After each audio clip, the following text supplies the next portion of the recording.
Pedagoški zavod Tuzlanskog kantona u saradnji sa resornim ministarstvom i osnovnim školama realizirao je i ove godine redovnu eksternu provjeru znanja.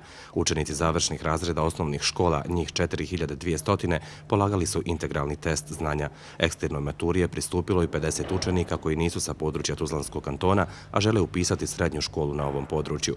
Ministarstvo obrazovanja i nauke je stava da je ovaj način provjere znanja učenika napredniji u odnosu na dosadašnje.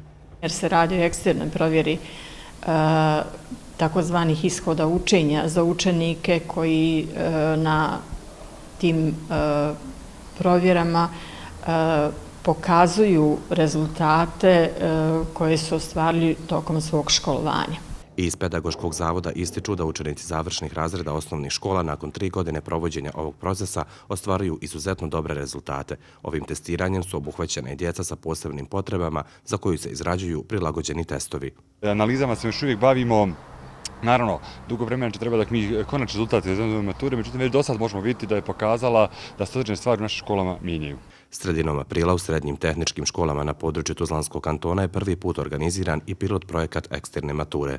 Taj pilot projekat bi trebao u narednoj školskoj godini da se realizira kao obavezna matura, eksterna matura za učenike tehničkih škola. Eksterna matura za učenike općih gimnazija provodi se već 11. put. Ove godine polaganju testa će pristupati 650 učenika završnih razreda i testiranje će trajati nekoliko dana.